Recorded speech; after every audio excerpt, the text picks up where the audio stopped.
photograph, a calabash, a paper lace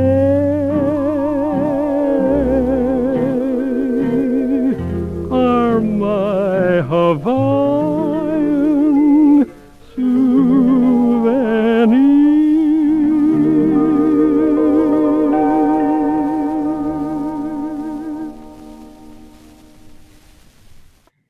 Hello, everyone. You may be wondering why you were just listening to My Hawaiian Souvenirs, and I promise by the end of the hour, you'll have an answer. I'm Karen Davidov, founder of the Jewelry Library, and I want to welcome you all to our talk today, the Tiffany Diamond Feather with Professor Matthew Bird. For those who don't know the Jewelry Library, we are a collaborative space for jewelry people, which is everybody in New York City. And we offer a wide range of exhibitions, talks, and events all across the jewelry spectrum, collaborating with both contemporary and vintage gallerists, artists, and collectors, as well as storytellers, historians, makers, and wearers. One of those artist makers, Kif Slemons, says, "Always jewelry is about connection." And it's particularly apt today in introducing Matthew Bird and for the jewelry adventure we are about to embark on. While we were just starting quarantine nearly a year ago, my friend Laura Matthews told me about a RISD professor she discovered who was starting to put his spring semester lectures on the history of industrial design online. And she recommended that I watch the first one, which was on Art Deco. Well, I did, and then I watched another and another. The Matthew Bird YouTube channel is like Netflix for design fans. So when Matthew reached out about 6 weeks ago, I was already enamored. Matthew's a storyteller, and not just in a narrative way, but in that visual way of being able to look closely at things and connect the dots. The history of design is often about the ordinary, the everyday things we sit on or eat with or nowadays scroll through. But Matthew peppers it all with lots of interesting details and gossip. And it's in those bits that makes the history so compelling. And of course, it's the same with jewelry, which is why I was so excited to hear about this project. Now, I'm not going to say too much about it. First, a little webinar housekeeping, and then I'll introduce Matthew and let him take it from there. In terms of viewing, I'm recommending a speaker view and full screen so you can see all the images. And if you haven't already, please use the chat to let us know where you're zooming in from. We have a great audience today. And as questions come up, put them in the chat or the Q&A, and we'll make sure to get to them at the end. So a little bit about Matthew. Matthew Bird has spent the past 30 years working in different parts of the art, design, and gift professions, and brings his professional experience into the classroom teaching design and design history at Rhode Island School of Design. Trained as an industrial designer and metalsmith, his own design work has been sold in gift stores, museums, galleries, and catalogs around the world. He has created numerous retail environments showcasing artists and designers, and he has designed and curated several museum exhibitions that helped introduce design into fine art institutions. His knowledge of manufacturing and materials informs his teaching and writing about design history, making the information especially useful to students learning the practice of design. So, welcome, Matthew. Thank you for letting me offer this. Thanks to Karen and to Joe and to the Jewelry Library for giving me a chance to present this information, because one of the worst things about doing research is how ephemeral it is and how it just goes away. And it's really fun to get to share it.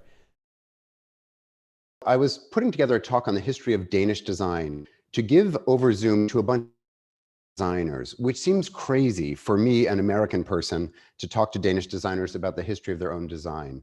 And I realized that the value I had was, as an American, about the relationship between American design and Danish design. And one of the things I wanted to talk about was how some shaker furniture made its way to Denmark and helped inspire as Danish moderne. But the book I found that in was locked in a library I couldn't get to because we were in lockdown. So I decided I would just prove adjacency. I would show an image from the exhibition in Philadelphia from 1876 of the Danish exhibition, which is there on the top image, and the Shaker exhibition on the bottom image. And I would just state that they were adjacent and move on with the conversation. So I went through the official catalog of the 1876 Philadelphia Centennial Exposition to try and find these images. And of course I had like an accident where I fell madly in love with other things that I found there. One of the things I found was an in-depth description of the Tiffany exhibition. And I am a huge fan of Tiffany work. I'm an especially ardent fan of the Bryant Vase, which is in this image here. And there's a long description of it. It's now at the Met in New York, and many of you have seen it there. It's a remarkable accomplishment in terms of design and messaging through an object and craftsmanship. But for me, it's most interesting because if you keep walking past the vase through the glass doors into the study center, you get to a case full of copper forms that were used to recreate three-dimensional copies of this vase. So the original was handmade, but at a time when metal plating with electricity was sort of advancing, and it was possible to imagine making replicas. So this is an intersection of craftsmanship and technology that I'm really interested in. So I've always loved this vase, and I was really excited to read more about it. I'm realizing my internet is really buggy right now, and I'm hoping that's not affecting you. I'm sorry if it is. The catalog said this about the vase. The cost of this vase was $5,000. In addition to this, there were some extremely rich and valuable precious stones and jewelry. Those which attracted the most notice were the magnificent diamond necklace, which was the cynosure of so many eager and wondering eyes, and the aigrette or peacock's feather, which contained the celebrated Brunswick straw-colored diamond and over 600 fine white diamonds of smaller size, valued at $15,000. That's about $370,000 today. So I hope, like me, you would have read that and thought, I need to stop here. I forget Denmark, forget Danish design, forget the Bryant vase. I need to know about this bejeweled feather. What happened to it? This is disclaimer time now. I'm not a jewelry historian. I think there are many people on this Zoom webinar who know much more than I do about it. This is only really part jewelry history. It's also part research project, part COVID coping strategy. What else can I do while I'm locked at home? But mostly it turns out to be a celebration of curiosity. I wanted to see how far I could get trying to answer a question. What happened to this thing? And so whenever I hit a wall and couldn't find an answer, I had to redirect and adjust because I could only use the internet for research. So I wanted to figure out what I could find out. It was completed without access to libraries or archives. Even emailing people wasn't really getting me many replies. So instead of just finding the answer, I tested for how far I could go and how many answers I might be able to find, just from my chair on my porch, locked up in my summer isolation. I only just, for example, got my hands on this amazing book, Bejeweled by Tiffany, this week. I tried all summer to get a copy. I tried to buy it. I tried to borrow it. I tried to have someone scan it for me. So I want to share with you where I got on my own. It may, as archives become available again, prove that I found information. I'm hoping it doesn't prove that I found wrong information. I'm going to be reading this book this week. So what I want to offer you is an overview of this whole project. I hacked out huge parts of the narrative. I left out so many interesting and amusing side paths that the research led me down. But I think that even without all those layers of extraneous, weird detail, this is a pretty compelling tale, and I hope you enjoy it.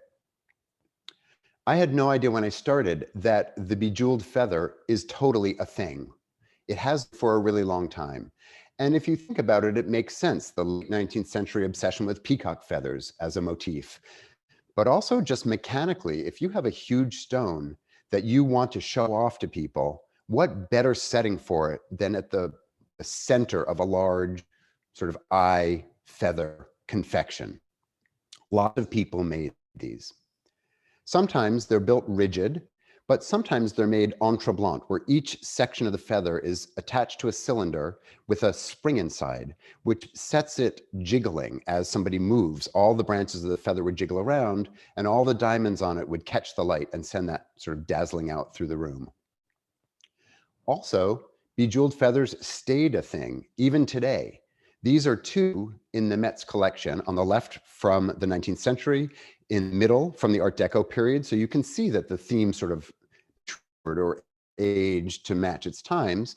And then on the right today from the Met's gift shop, I mean, tragically, because it's enamel and base metal with plating, and there's nothing it celebrates really except commerce. But the idea of wearing a feather on your lapel has endured. The Tiffany diamond feather was created specifically for the 876 Centennial Exhibition in Philadelphia.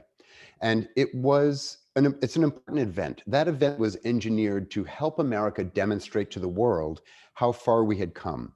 We were now making class jewelry using important European gemstones. So don't mess with us. We're not hick farmers anymore.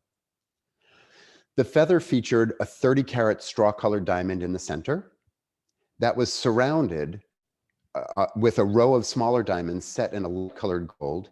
Around that was another row of diamonds set in a darker red-colored gold. And then the rest of the 600 diamonds were set in platinum. And again, all the separate branches jiggled around entre blanc. So there was this gradient set up around the straw-colored diamond to really help you focus on it. It created such a sensation that Harper's Weekly featured all of the Tiffany jewelry from this exhibition in an article, but the feather featured prominently in the illustration. They also photographed all the work and then produced engravings to print. So there's a really nice record of the Tiffany jewelry on view at the Centennial Exhibition. And here's what Harper said about the necklace that was also in this feature.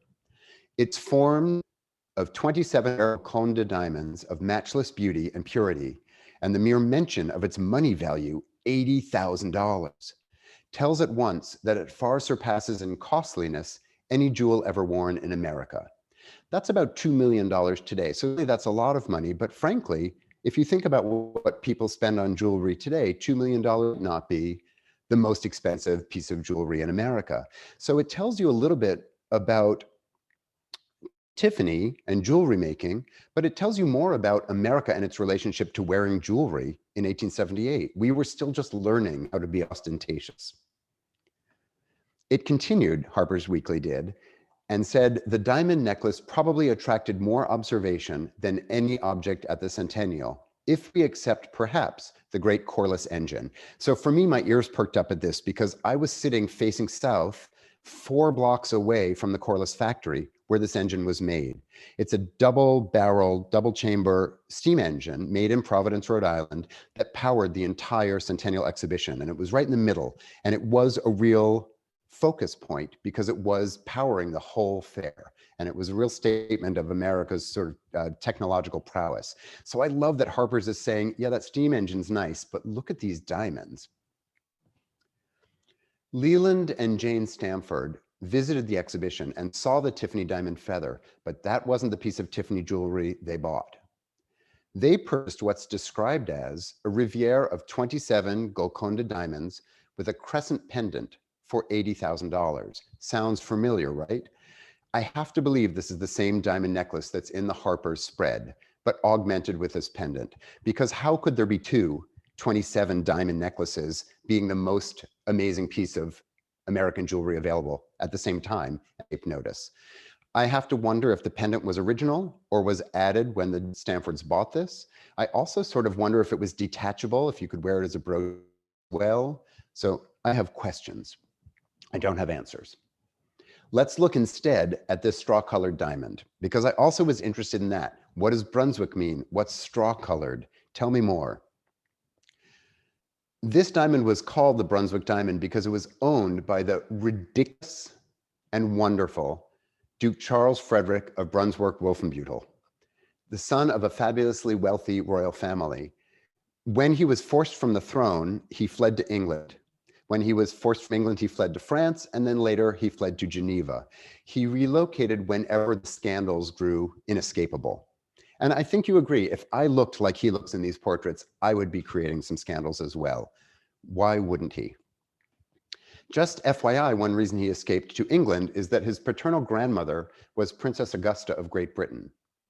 And here's just a taste of how weird my research got, because what I discovered in trying to find out more about who she was is that her great grandson is Boris Johnson. So somehow the Duke and Boris Johnson are connected.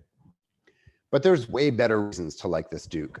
He was an amateur balloonist right at the beginning of when ballooning was possible.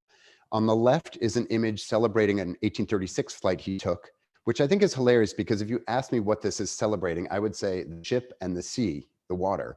In fact, it's all about that balloon being hopelessly stranded up in the air. And on the right is an image from later, from 1910, from the famous cards, which tells you how important this was, that it survived as one of the great moments of the history of air travel.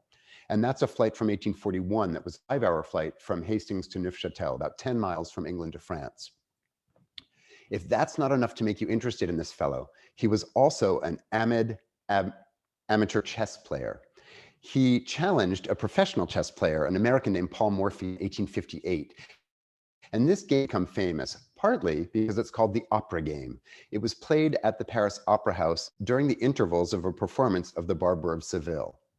I mean, the thing research made me realize is that my life is not as exciting as I want it to be. Morphy won, even though he played blindfolded to give the Duke a better chance.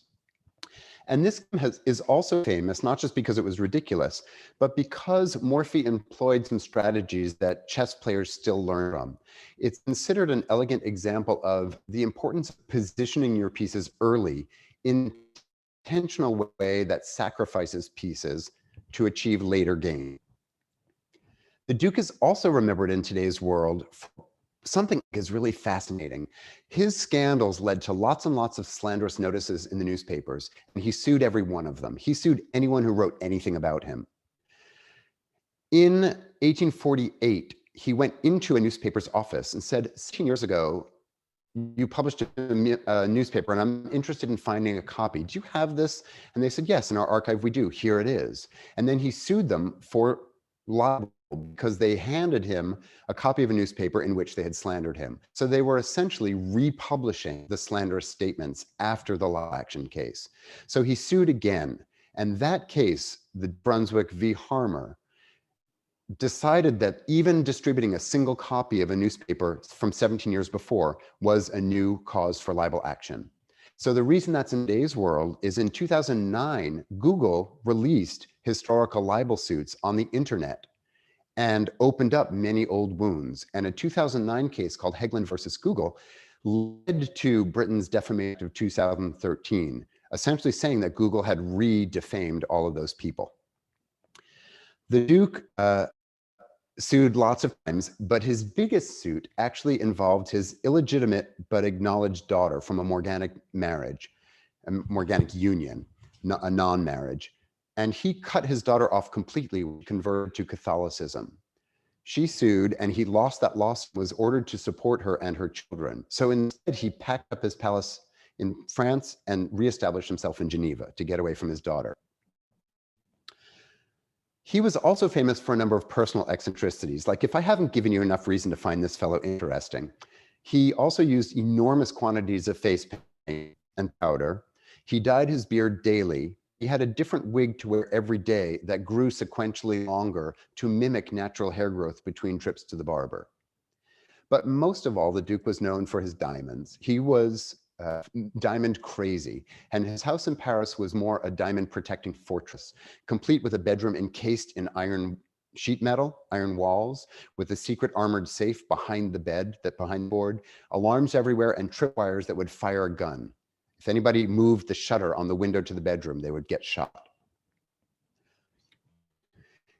You already know this diamond. This is the Hope Diamond, which is now at the National Museum of Natural History in Washington. But you might not know its interesting history and probably don't know its connection to the Duke I'm talking about. He owned a much different, much smaller 7-carat blue diamond. So I want to tell you the story of the Hope Diamond. In 1666, a huge, rare blue 115 carat diamond sold jeweler Jean-Baptiste Tavernier to Louis XIV of France. The king had it recut in 1671 by Jean Pitou, and that 115 carat Tavernier blue diamond became a 69 carat honker. I probably shouldn't describe a diamond as a honker, but it was a honker, named the French blue, and it had a 7-rayed sun carved into the bottom, formed into the bottom to represent the Sun King. So 46 carats were removed from this diamond in the cutting. And this is not the diamond. This is a digital recreation of it from the Smithsonian. Was the famous 7-carat Brunswick blue diamond cut from that 115 carat rough diamond in 1673? Probably, but we can't really know because it's missing. And one of the things I learned this summer is that the history of gems and the history of jewelry is just full of missing. Another thing that's technically missing is the French blue. A lot of crazy stuff happened during the French Revolution, and while people were distracted, a lot of things disappeared, including the French blue diamond. It was never found. But the Hope diamond appeared mysteriously out of nowhere in 1812, as if a diamond of this significance could just surface from nowhere. It is pretty much accepted now because some lead models and many drawings have been found since that confirm this, that the 45 carat Hope diamond is what's left of the 69 carat French blue diamond, which was what was left of the 115 carat Tavernier blue diamond. With a few other recorded blue diamonds from this period, it's likely that the dukes and some others were part of this saga, were part of the pieces cut off. The Duke of Brunswick was called the Diamond Duke, and one newspaper of his day called him the most profound adamantologist in the world, which of course makes me wonder what I am the most profound of. Well, there's still time to establish that reputation. The Duke owned 15 of the 90 then known diamonds. Remember, this was before diamond as we know it. There were fewer, they were named, and he collected a huge percentage of them. In 1860, the Duke published a 270-page catalog of all the gemstones that he owned. I've read the whole thing. I can't recommend it. I was trying to add up mathematically how many carats this one person owned. I thought that would be fun. I didn't get there. Another famous diamond that the Duke owned was the 15th century Agra diamond, a 42 carat pink ronde allongé, an oval diamond. And when the Duke bought it in 1844, he paid the equivalent of $4 million in today's dollars for it. The Agra diamond appeared in the 15th century, so it was already old when the Duke bought it. And it's a storied diamond. Part of its story is its origin story, which is pretty interesting. But then also later it was smuggled to England. A diamond of that renown would not have been allowed to leave India, so it was smuggled out by some soldiers. And the story is that it was smuggled in a hollowed out horse's enterolith. That's a gastrointestinal formation, like a gallstone, a huge gallstone. So a hollowed out enterolith, the Agra diamond was inserted into it. It was fed back to the horse. The horse was taken to England, where it died, of course, and the diamond was saved. The reason this is a suspect story is that the story started circulating long after the Duke already owned the diamond. The story is true, it just might not be true about this particular diamond. Anyway, it was 42 carats when the Duke owned it, and it has been recut repeatedly since. It's now 28 carats and part of the Altani collection and on view at the Met. The Duke died I'm rambling through crazy things, just enjoy the ride. The Duke died in 1873, and he left his entire estate to Geneva to prevent that daughter of his from getting it. This, I hope, will make you appreciate your parents, however they treated you. His estate was worth 24 million francs, about $250 million today, and all of his possessions, his property, his jewelry, was auctioned off by the city of Geneva. Tiffany's European dealer, Gideon French Thayer Reed, attended that auction and purchased the diamond at that time. I did not find great information about the diamond before the Duke owned it. I found it in his book. I know what dealer he bought it from, but I couldn't really find anything else out about it. But this is when it arrived in the Tiffany stockpile, the arsenal of Tiffany gems. Tiffany was doing a lot of buying in Europe at this time for a bunch of really interesting reasons. The first was to buy jewelry and resell it to rich Americans, and also to procure rare storied gemstones and then remake them into new American jewelry. And the message is a good one. It's like, we're America. We're full of rich people now. We're not farming hicks. We're going to buy your jewels and your jewelry, and we're going to remake them and sell them to our new American royalty, the kings and queens of commerce, the robber barons.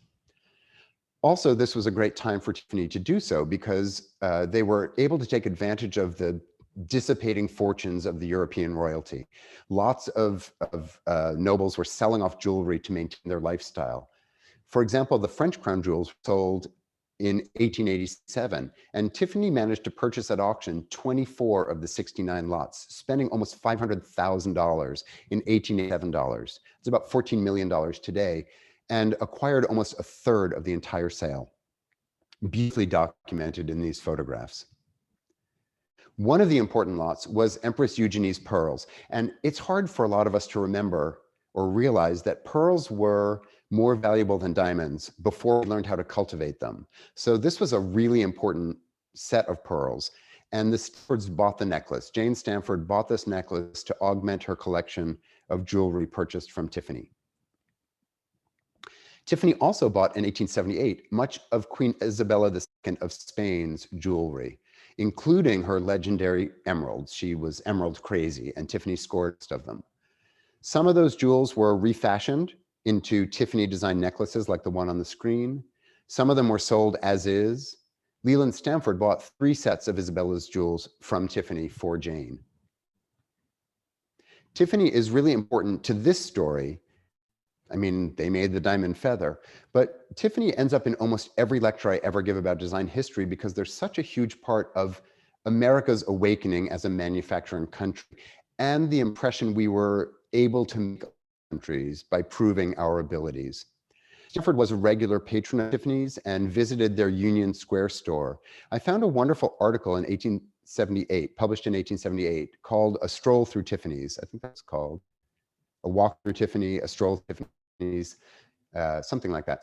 And it describes everything that was on view at this emporium. So I went through this article and tried to find the things that were illustrated or described in better pictures in real life. Where did they go? And of course, I have to start with the gilt silver swan centerpiece that Edward Moore designed, because Doris Duke bought it at auction in 1880. She loved it so well that she took it to all of her homes. It traveled with her to Honolulu and Beverly Hills and New York and New Jersey and Newport, where it still is today. So I can go see it sitting out on the table. It's lost a lot of its gilding on the outside from too much love, but it's still there today. And there were a lot of things in this article that are still evident in today's world. There was flatware described, classics that you could actually recognize from the sales floor today. A crazy caged Cupid brooch, as if the arrows of love can be contained by iron bars, or in this case, gold bars. A vase whose description closely matches this vase, which is the conglomerate vase, a famous thing Tiffany made for the 1878 Paris Expo, which was still on view at Union Square after that. It's one of my least favorite Tiffany things, which I probably am not supposed to say out loud, but the conglomeration not only of aesthetics that have no place living together, but of metalsmithing techniques from around the world. So it's a remarkable accomplishment, but maybe not the most beautiful thing they ever made. At any rate, it's described in that article. And it was really not hard to find things from that article in our world today, which reminded me how many things Tiffany sold that were resale items that were purchased and then resold, made by other people. So mint and ceramics. Tiffany also commissioned objects to sell. Some of them were imported, some were made in America, and then Tiffany also manufactured things. At this point, Tiffany made silver and jewelry. The article also rhapsodizes over the diamond feather, which had by then not sold for 2 full years. Leland Stamford saw it in the Union Square store, and at that time purchased it as a gift for his wife Jane, but he only sort of purchased it. So we need to look a little bit more at Leland and Jane Stamford. They were both from Albany, New York. They were married in 1850. She was 22 and he was 26. And they moved to Wisconsin where he was a lawyer. I think you can see in these pictures from their wedding, they were a really compelling young couple. Fire destroyed his law office, and Stamford relocated to California to see if the gold rush could offer him something. Jane stayed behind and then joined him later. And he wound up as one of the founders of the Central Pacific Railroad. Central Pacific built the western half of the Transcontinental Railroad. It didn't actually go across the continent. The Missouri River was sort of too big to cross. It went from Sacramento to Omaha, but it still reduced cross-country travel time from 6 months to 8 days. So this was a huge part of how our country began to industrialize. He grew immensely wealthy and wound up with a home in Sacramento, which he bought in 1861 when he was elected governor of California. And in 1871, he expanded it to be 44 rooms. Those are the two houses on the left, before and after. And he added a floor below and above. They raised the house up and made a sort of house sandwich out of it. He also then in 1875 established himself in San Francisco in a 50-room house, 41,000 square foot monster on California Street. He also helped establish the trolley line on California Street, so his neighborhood would be less remote. And then in 1876, he bought and then expanded a house called Mayfield Grange on thousands of acres south of the city in what was then El Palo Alto. All four founders of the rail built homes in a cluster around California Street on what is now called Nob Hill. A bob was a term for a provincial governor in Modia, a very old term for a very old position, an actual position. But the term was later used to describe men who grew wealthy in far-off lands and returned home with an inflated sense of self-worth. So it became a derogatory term. And when these four wealthy men built these monster houses on this hill, the locals renamed it Nabob Hill, which then got shortened to Nob Hill. So the houses are long gone, but the name stays.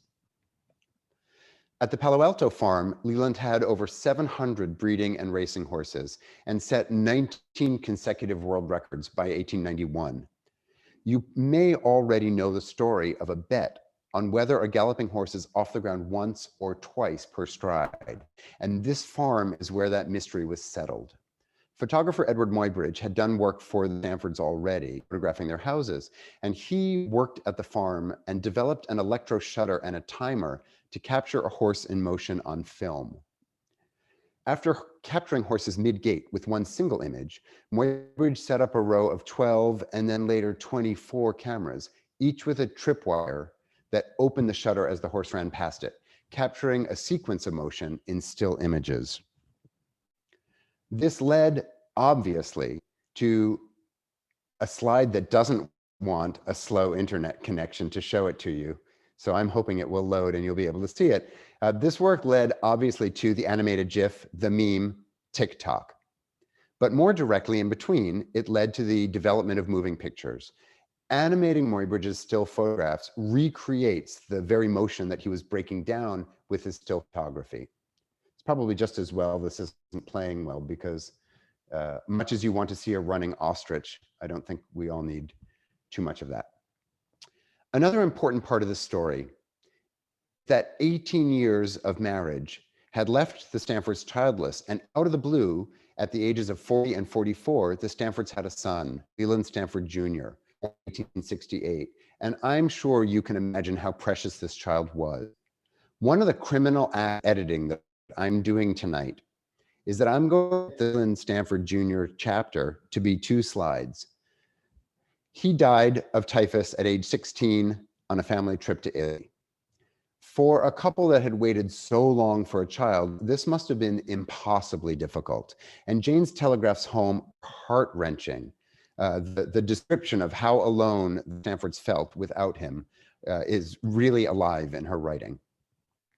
But what they decided at the time was to refocus all of the doting they had thrown at their son on the children of California. And Jane and Leland proclaimed that the children of California shall be our children. They decided to found an educational institution. They gave 3,000 acres of land with an $8 million value and a $20 million endowment. And that's $1890, not today dollars. The opening exercises for the Leland Stamford Junior University were 1891, and the very first student admitted to Encina Hall that day was Herbert Hoover. For what it's worth, Leland Stamford died in 1893 at the age of 69. I want to just read this snippet of a letter that Jane wrote to give you a sense of how adrift she was. It says, "Alone, all alone, my aching, bleeding heart." It cries out, it goes on and on. She was a florid writer and described her emotions at length. But you can imagine the heartbreak of losing your son and your husband in such short order. At this time, there was a real problem for Jane as well, because the university was not incorporated separately from Leland's other holdings. So its finances were completely frozen until this was settled, creating an extreme financial crisis for the university. This coincided with the financial panic of 1893, which was a downturn frankly, like none we've seen in our lifetime, however bad we think we have it. And on top of that, the US government lost no time in slapping a lawsuit on Jane Stamford personally for $15 million that was owed to the government in the form of railway bonds that they wanted to make sure they got back before anything else was paid. So in short, times were really tough, and Jane Stamford had to find a solution. She shifted from being doting mother and loving wife to being a major sort of schemer and businesswoman. Over the years of their happy marriage, Leland had shower jewels on Jane. She had a collection of jewelry that, frankly, she rarely wore. And she saw this as an obvious solution to the university's cash flow problem. Kind of amusingly, especially for a woman in her position at her time, she decided to sell off her jewelry and use the money to keep the university afloat. But before she did that, she took it all to be photographed, to have a record of the dear friends she was about to lose. And she fell so in love with these photographs that she hired a landscape painter named Ashley D.M. Cooper to paint a formal portrait of her jewelry. So there's this wonderful record of 34 sets of jewelry, lovingly painted in exquisite detail. The photographs I could not track down, they seem to be gone, but the painting is at the Cantor Arts Center, the University Arts Museum at Stamford. She packed up all of her jewelry and hit the road for London. You might think that's a strange thing to do, but she went to London because in 1897, Queen Victoria's Diamond Jubilee was happening. Jane not only wanted to see this because she felt an affinity for Queen Victoria, which is a whole psych profile we could go into separately. 60 years on the throne, people were coming from all over the world to help celebrate this. And Jane had this idea that because so many people would be going to fancy related events, they would need some fancy dress and some fancy new jewelry. And she had that figured out completely wrong, because most people were actually still suffering from the economic crisis of 1893. That's how long that lingered, and trying to sell their jewelry to maintain their lifestyle. No one was trying to buy jewelry in Europe. She managed to, in her hotel room where she set this up, to sell one piece of jewelry, a Tiffany pearl necklace, not the Eugenie necklace, but just a smaller strand of pearls. So she packed her jewelry up and came home. She wound up solving the financial crisis through personal hardship. She reduced her staff to 3, which, you know, it's 3 more than I have on staff, but still for her, that was a pretty modest group of people to help her keep going. And she just tightened her belt and used the relatively modest personal allowance she had from the estate to fund the university. And there are great stories of professors knocking on her door and being handed cash from her handbag as their salary. And once that was all settled, she celebrated by going off traveling. She took a paid companion named Bertha Berner, and she went around the world. There are wonderful travel photographs that tell a lot about what travel was like for a wealthy woman in 1905. But there's also a record of her travels at the Stamford Museum, because she purchased as she went and sent the things home. And it's a beautiful sort of record of what a museum collection could acquire in 1905, with a willing traveler and a lot of money. And in many ways, it reminds me of what happened at the RISD Museum with some of the families here in Providence who were also collecting for the museum. On January 14th in 1905, when she was back home, Jane Stamford went to bed and drank her normal bedtime Poland water. I didn't realize Poland water was a brand that old until I did this research. And she detected a bitter taste and a burning sensation. She was no fool, so she was suspicious and she induced vomiting. When the police came, they found strychnine in that water. Of course, her tiny step of 3 was immediately suspected because no one else had access. She was afraid of a second attempt, so she skedaddled out of San Francisco. She got on a boat and went to Hawaii. February 15th, 1905, she stayed at the Moana Hotel in Honolulu, which is still there today, but at the time it was a relatively new luxury hotel. On February 28th, she had the hotel pack a picnic lunch for her, which she took across the poly from the hotel with a small party of other people. And it consisted of meat and cheese sandwiches, boiled egg, and a fresh loaf of gingerbread, all packed by the hotel kitchen. She died that night of strychnine poisoning. It was found in the bicarbonate that she drank, it was found in the glass that she left behind, and it was found in her stomach. Honolulu's High Sheriff, William Henry, reported that the bottle of bicarbonate of soda contained 43 grams, in which there were 662 grains of strychnine. For your information, 1 grain of strychnine enough to kill a person. So someone really wanted her dead, right? 662 grains of strychnine, enough to kill 662 Jane Stamfords. Well, more because she had already consumed some. The only reasonable suspects were her 2 servants. One was new since the first poisoning, she cleaned house. The other was her longtime companion, Bertha. I don't know that Bertha Bernard would have killed her boss for the $1,000 she was to inherit. That's about $300,000 today, so not nothing, but probably not worth job termination. Was the poison placed in her bottle in San Francisco and imported to Honolulu, or did it happen in Honolulu? At this point, I'm going to do a major hard turn to the left or the right, depending, introduce someone new, Dr. David Starr Jordan. Some of you may be familiar with him from the wonderful book that Lulu Miller published in the last couple of years, which is great. It's a triumph of reporting. He was the president of Stamford and had been since its founding when Jane and Leland hired him to run the school.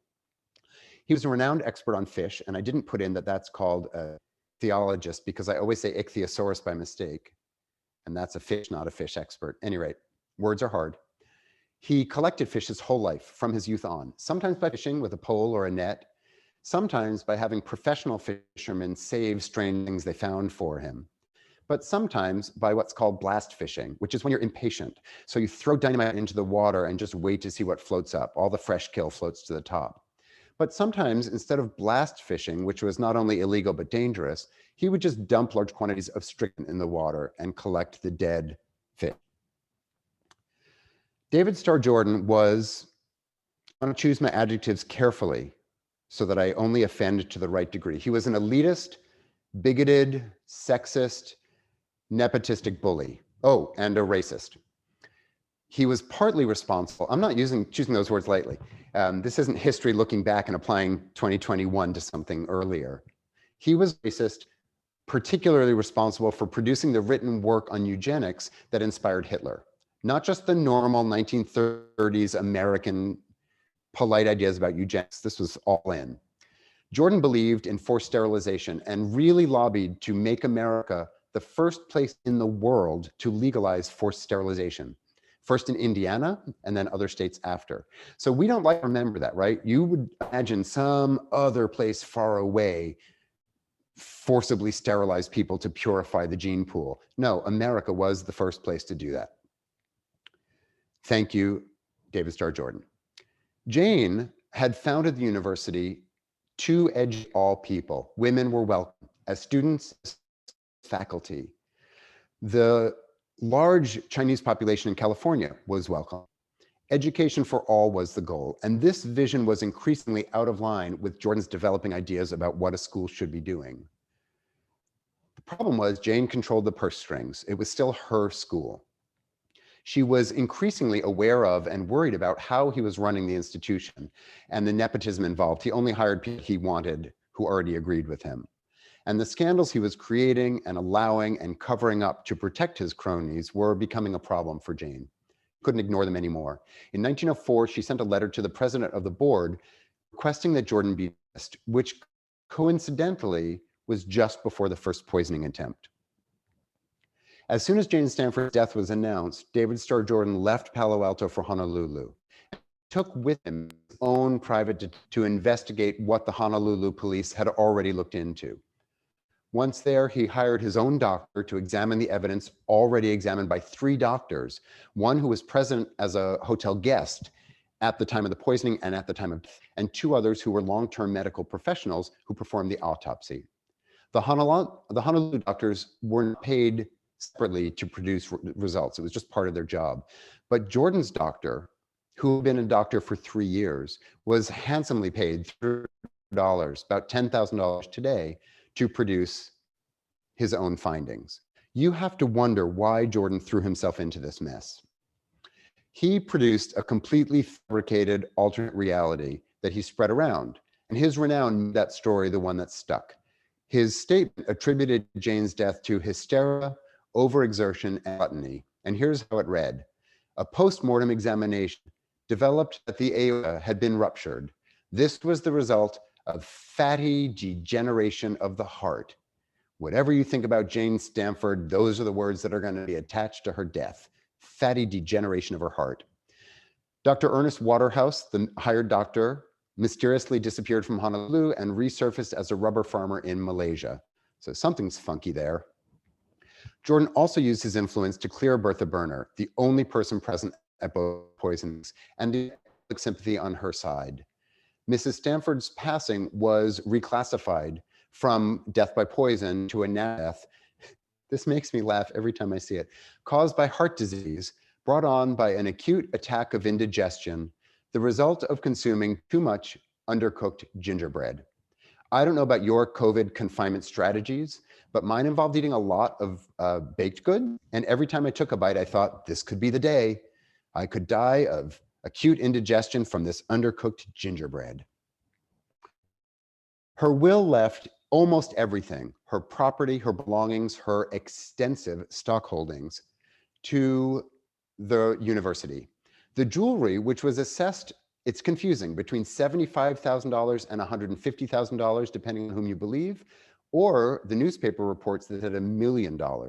I couldn't find something I believed, but that's a wide range. However you slice that, it's a lot of dollar value for jewelry. She left it all to the university.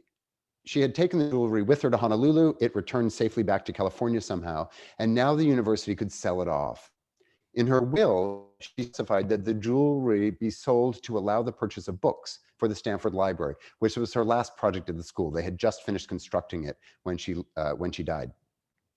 This jewel fund continues today to fund library purchases. It's reported to be worth about $20 million today. And in 1910, a special bookplate was designed to attach to the books that were purchased from that fund. And it's a beautiful allegory. It shows Clio, the muse of history, offering the gift of a string of pearls to Athena, the goddess of wisdom, as Athena presents Clio with a statue of winged victory, the symbol of triumph.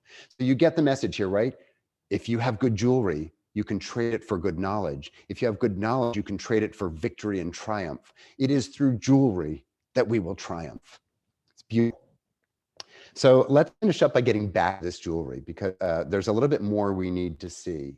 And here, I think my slow internet connection will stymie me, but we'll go through it. In addition to the emeralds from Queen of Spain and Empress Eugenie's pearl, there was a multicolored diamond parure that we need to look at a little bit more. It was made for Jane by Tiffany in 1878 or 1879.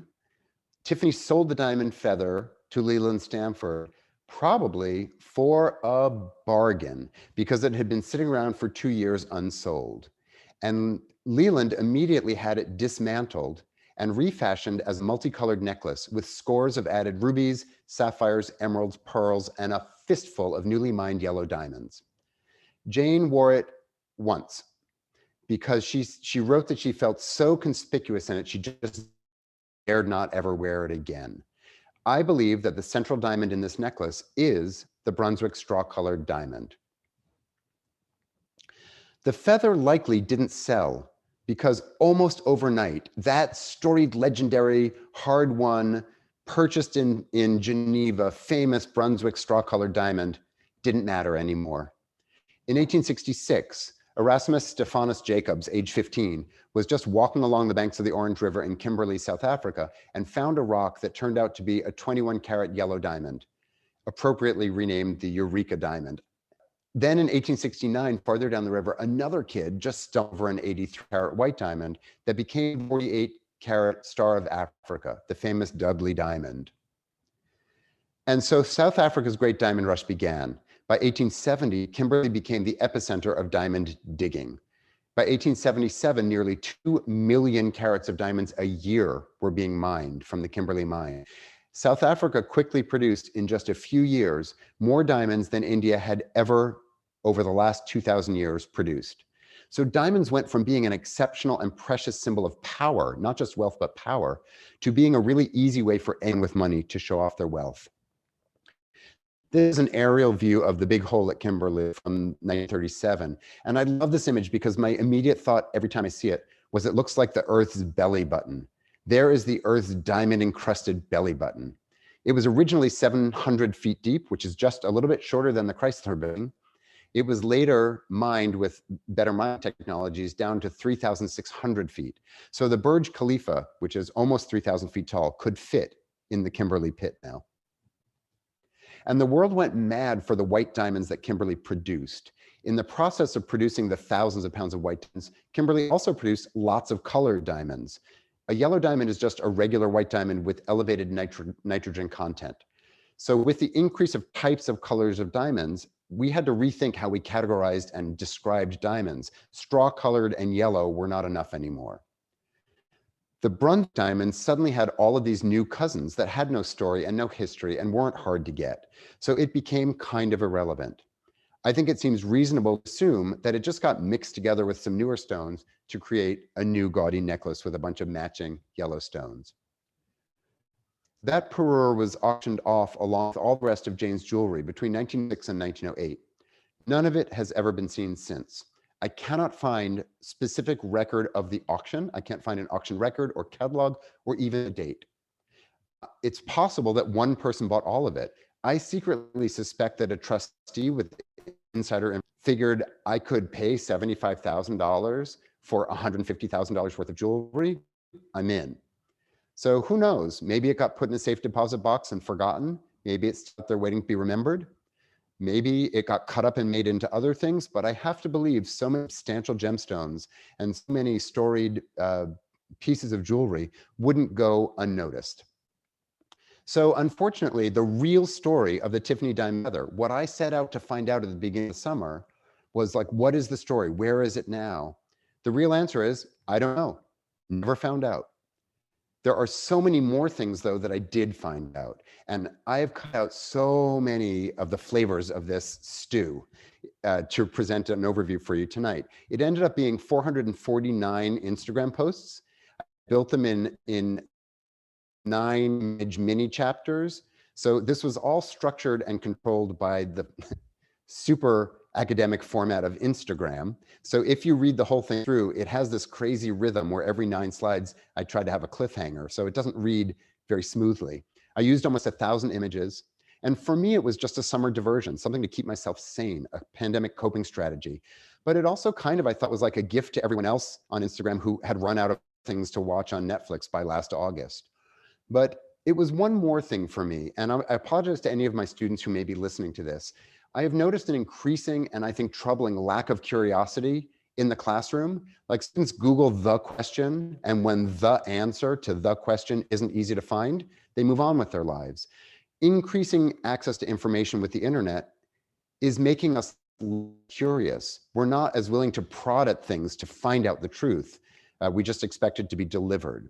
So I wanted, since I knew I probably couldn't find the answer, to just see like, where does it go? What if I just keep poking at this poor question?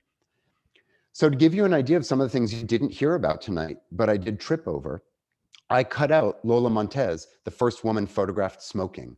I cut out the wonderful craziness of the Order of the Golden Fleece. I cut out the crazy ways we mounted bezoars, the birthplace of the croissant, and then the history of the Pret-a-Manger logo, which to me is sort of the death place of the croissant. I cut out the whole crazy history of some of the other real jewels that disappeared and resurfaced. In fact, what about Charles Tiffany, who certainly deserves to have more presence in this talk? And even what is a Tiffany setting? I cut out The Last King of the Zulu. I cut out How to Make Flour Out of Acorns. I cut out the entire history of amusement parks and Luna Park in particular, the history of famous actors and actresses who appeared in this tale, including Lily Langtry, who had many, many names, it turns out. The history of crystal balls. Why is it that the sphere is usually made in China and the base is usually made in Japan? How wonderful to discover that. One of the takeaways I had at the end was this recurring theme that we are brutally cruel to each other. This research, and frankly, anytime you look at history, brings to the surface how cruel we are to each other and how much a part of the machinery of our world that has always been. At the same time, I kept tripping over these wonderful, generous, weird people. And that helped me see how wonderful people can be. People great, people small, people remembered, people forgotten, Western, Eastern, Native, imposed, colonial, non-colonial, you name it, named and anonymous. Lots and lots of fascinating people wandered through this. So if this is interesting to you, I will put in the chat again, and I did at the top, a link to the Tumblr page where I just posted it all. I knew a lot of people who weren't on Instagram, and frankly, going back on Instagram and reading through a summer's worth of posts is a chore. So if you want to see more of that, you're welcome to look at that. I'm going to stop sharing and invite Karen to come back in, and we're gonna, if anybody is interested in more, have a conversation, because I'm hoping that there's lots more that we still need to talk about. It was amazing. And people, I think I encourage everyone to go to the Tumblr. It's to go through the entire thing. It really is like reading a book or watching a movie. It's a couple of hours, and it was fascinating. And there's so many things, so many roads to go down that you even when you were kind of recapping a few minutes ago, there's 100 more. So it was really terrific. And I think people are wanting more from you, Matthew. Another one. It was a terrific talk. If anyone has a question, I think you answered a lot of the questions, because I think people were sort of curious to whether that the diamond feather was, didn't appear in the painting. So there was something up there that we know that the diamond came out. But I think there was a lot of, I'm just going to take a quick look and just read a couple comments. I love how you wove history into regular history. Reminds us all that jewelry does not operate in a vacuum. Well done. One lecture to another. I love the idea of regular history and then other history, right? Like for me, I mean, I did not excel in history at school. History, it's just remembering date. I fell in love with history when it became art history, when there were pictures. And that's why design history is so interesting to me, because it's the things I can hold. Like I'll never hold the Mona Lisa, but I'll hold any number of other famous toasters. So yeah, I'm glad you appreciate that. I think the integrating stuff we know and we care about into the study of history is what makes it exciting. One of the questions was the feather movement mechanism used in other jewelry? Oh, sure. Yeah. Any jewelry that's worn on the head, especially. So aigrettes are things that usually it's a little holder with jewels for an actual feather, usually, some fabulous feather. And they were often pinned on turbans or just, worn in the hair. And so the more they move, the better, because you can imagine if you're at dinner in a candlelit room or early incandescent bulbs, and somebody with diamonds is moving their head around, you would just keep getting distracted by the glittering. So it's a big part. It's more expensive. It's fussy to do, so it made for more expensive jewelry, but it was a part of that. And oftentimes they're demountable sets of jewelry. So a section of a crown might have en-tremblant sections, things hung from springs that move, and you could remove them and wear them as a brooch or wear them in your hair. Another question. You said Stanford only sort of bought the feather. Well, he bought the feather, but then it was taken apart. So he bought the jewels in the feather that stayed in other jewelry that they purchased.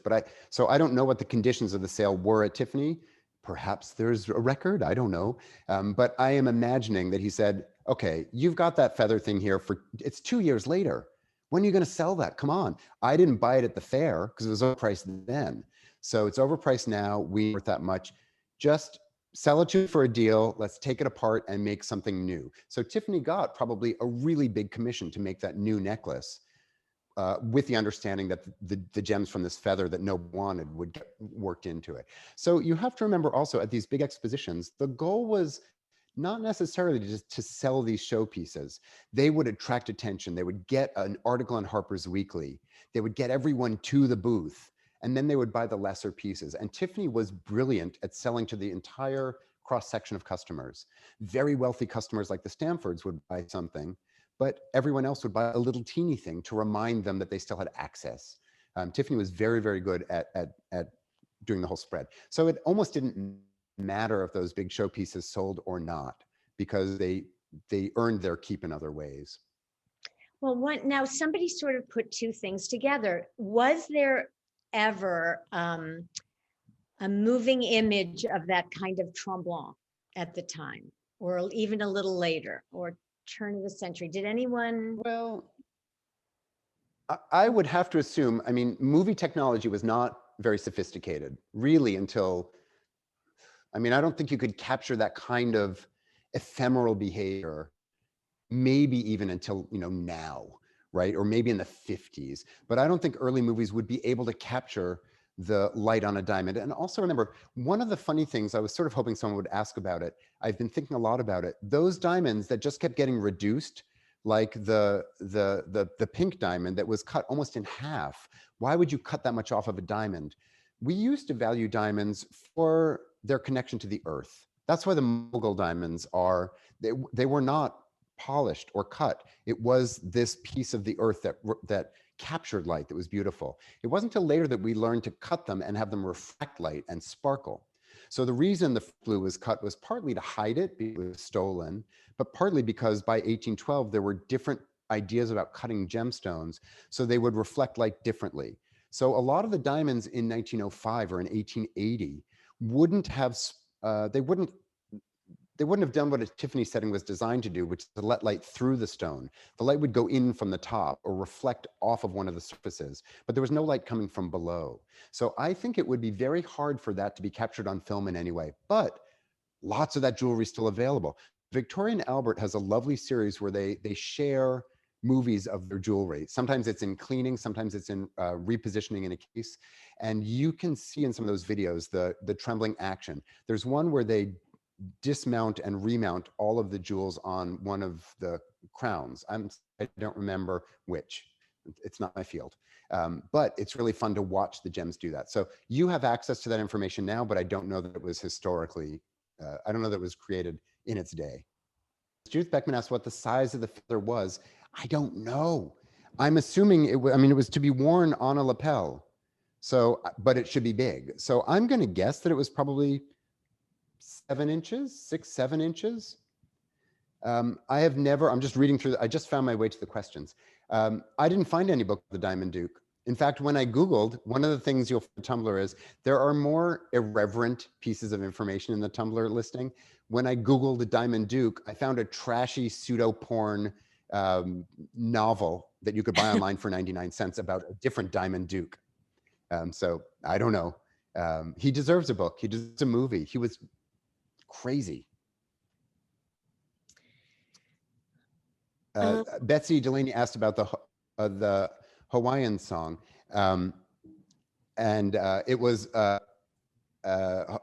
Hawaiian Souvenir, right? Is that what it's? I'm sorry, it's a song I know very, very well. But Souvenirs, my Hawaiian Souvenir. I have a different recording of it, so I actually just got that one for you because you would not want to listen to the recording of it. I have.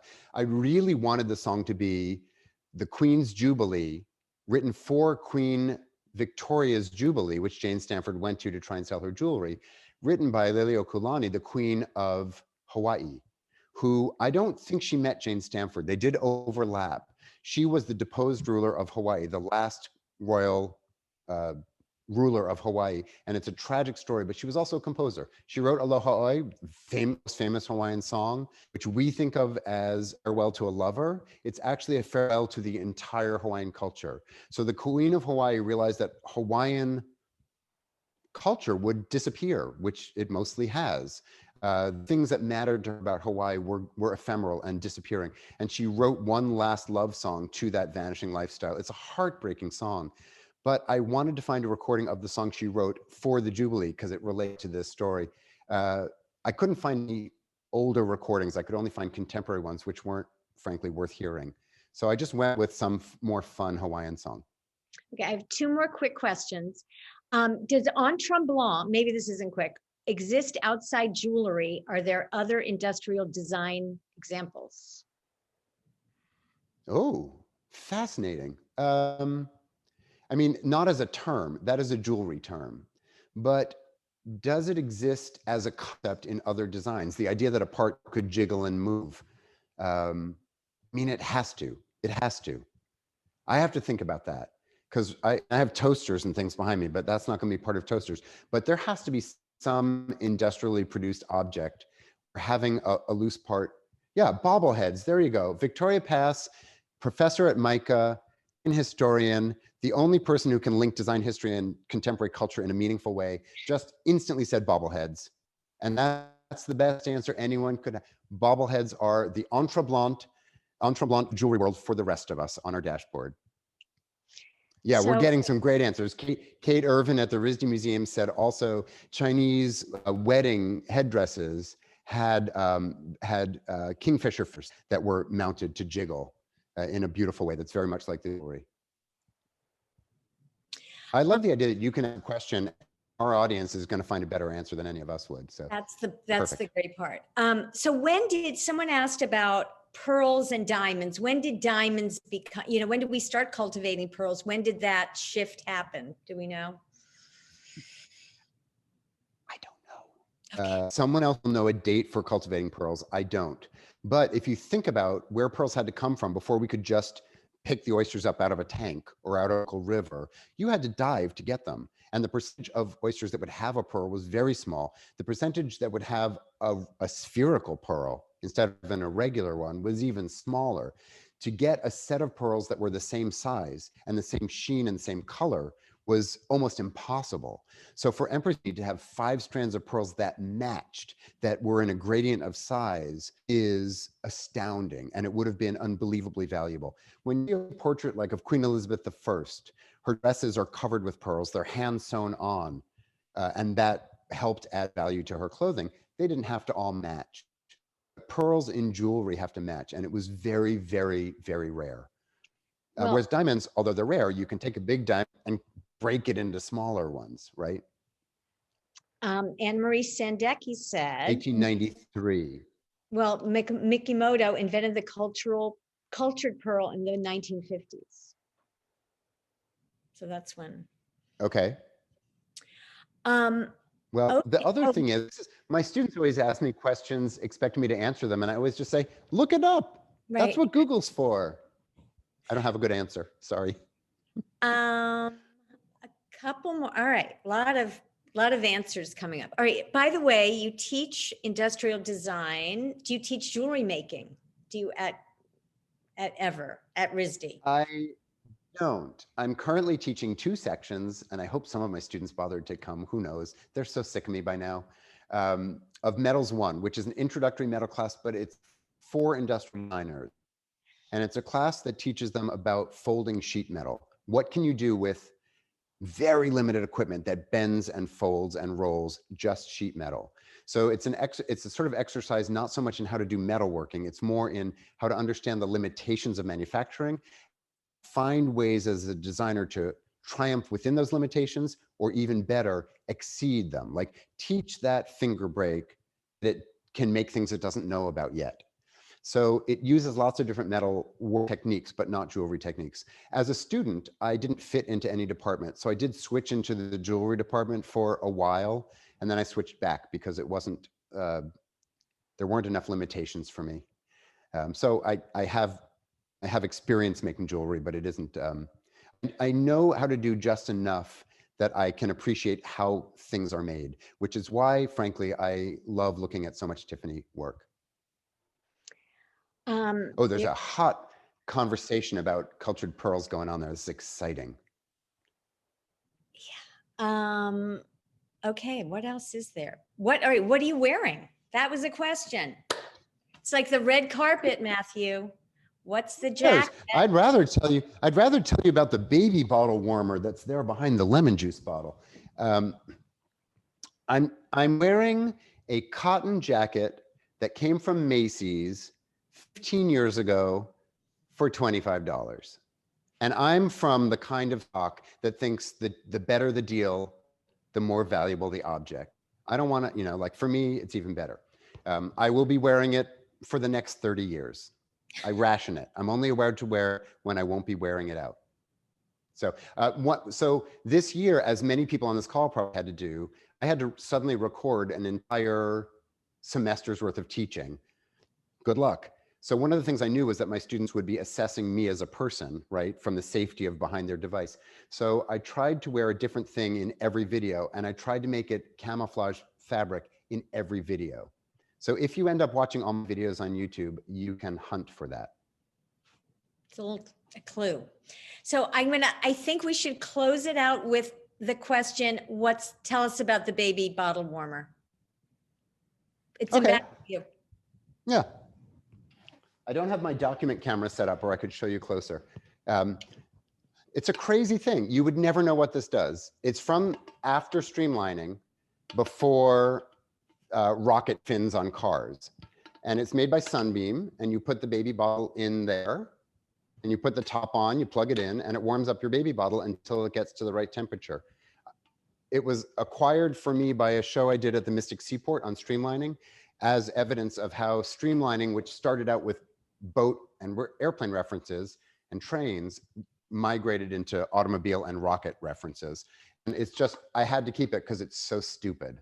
Like, this is an example of designers, it works, it's responsible use of materials, but it has some other thing going that I have to question. Well, but this is a good introduction to the videos that you have. So I'm encouraging everyone to take a look at Matthew Bird YouTube channel. So I think we're going to say goodbye to everyone, and thank you for Matthew. This was fantastic. We're going to have to do it again. And I think it's really about encouraging everybody to go down those rabbit holes. This was an extraordinary one. So thank you all for coming tonight. I hope you'll join us for some other events we're planning this spring. Sign up for our newsletter and invites on our website, thejewelrylibrary.com. And we also post our events on Instagram at The Jewelry Library. So good night, Matthew. Thank you. Stay safe, everyone. Be well and have a great night.